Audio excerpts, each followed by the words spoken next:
All right, we made it through the 30-day challenge, and I have just had so much fun learning about all the things I learned during this 30 days. I mean, it has been an interesting process for me to, learn about content, learn about, these different strategies that I've been suggesting and things like that, and just learning about what it really means to cope, because there's we're all dealing with a lot of different things, and there's a lot of different ways that we can cope.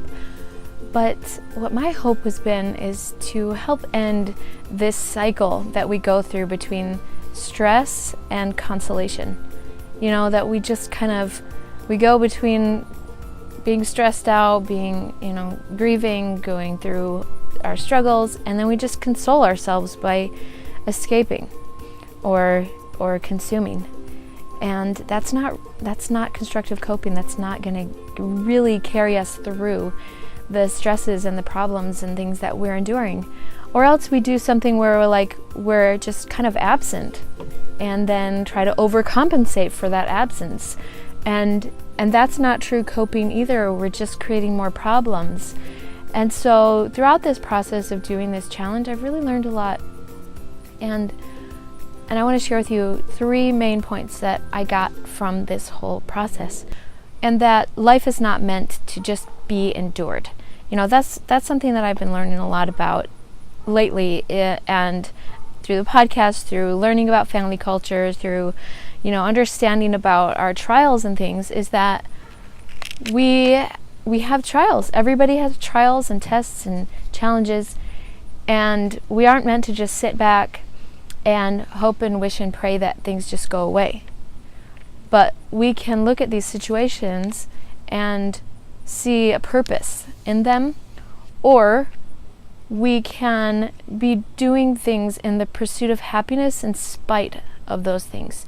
And while we kind of wait for these things to be resolved, or else some things just don't have a solution, but we can be doing things in spite of that, to create results, to create peace, to just cope with whatever it is that we're dealing with and enduring. And so, we can be proactive in either doing things in spite of what's going on, or proactive in finding the solutions to our situations. And so, number 1 is that coping is about being constructive, because escaping is not constructive coping, and it only leads to more problems. If we are coping with consuming, eating, turning to our devices, get our addictions, whatever those may be, we're just creating more problems, and we're not really going to find a solution to whatever we're dealing with, and we create further issues. So, but if we turn to constructive methods of coping, then rather than consuming, then our lives can be significantly different. So we just have to recognize the triggers of our pain, and rather than consume, be constructive, and use some of the coping strategies that I suggested over the last 30 days to be constructive, to create something, to turn to our energies towards producing something. And that's really how to cope. And that number 2, coping is about resilience. And resilience means having the ability to recover or to spring back. And to be able to spring back after our challenges. That recovery is about balance. There was a day, I think it was day 20, I talked about balance. And that there's a balance and an ebb and flow between stress and recovery, and that it's natural that the level of recovery that we need matches the level of stress that we encountered.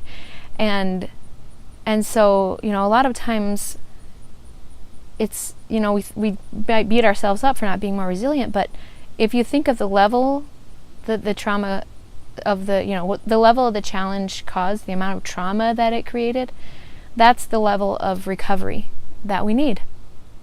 And so it's okay to allow ourselves that balance of being able to spring back from different challenges, because some things are just going to require more, because there is opposition in everything.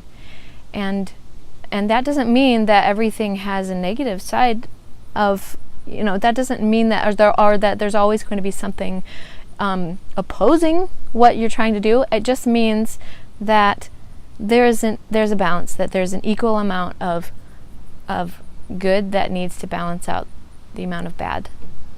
I hope that makes sense. But that's what balance is all about, and that it's okay to embrace the need to recover, because that's what coping is.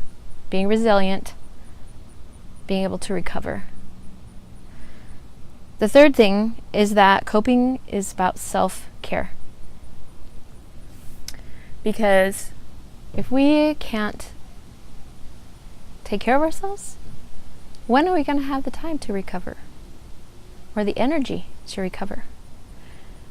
Coping means taking time out for you to be able to do the things that are constructive for you.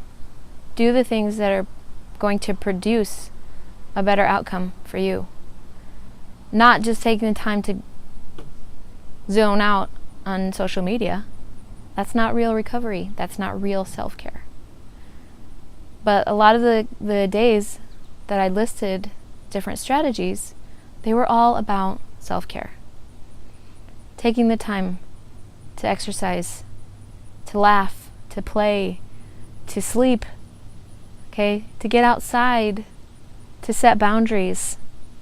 Okay, these are all different things of self-care. Another big one is being able to be creative. I think that when you can infuse yourself into something that you create, that is a major way that we cope with stress, to cope with, the anxiety of life.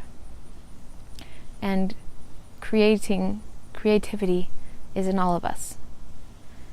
But you need to be able to allow yourself space, time, and energy to create in some way, to take care of yourself. So those are the three main things. That coping is about being constructive, it's about resilience and recovery, and it's about self-care. And so that's been what I've learned through this 30-day challenge, that you've got to be able to embrace those three things around coping, because everything else is just escaping. Everything else is just you're absent, and then you have to overcompensate for your absence, or it's just consolation. And who wants a consolation prize? Have you ever watched those game shows where you're like, oh, you get the consolation prize? No thanks. It's not good enough. We deserve better. We need to give ourselves better. And so being constructive, taking responsibility for ourselves and our choices and the ways that we console ourselves in real ways. Not just put a Band-Aid on it, but really find the true cause. Not just the symptoms, but the roots of what is causing our troubles. All right, so if you found this challenge useful at all, or helpful, or in any way, I'd love to hear from you. I'd love to hear your thoughts about it. And so, on social media, I'm at Family Culture Podcast, on Instagram and Facebook, and on Twitter _Family Culture. And all of this is just, it's been an amazing journey. And so I hope that you'll go on and make comments and share. You can subscribe to my email list at homeandfamilyculture.com/cope.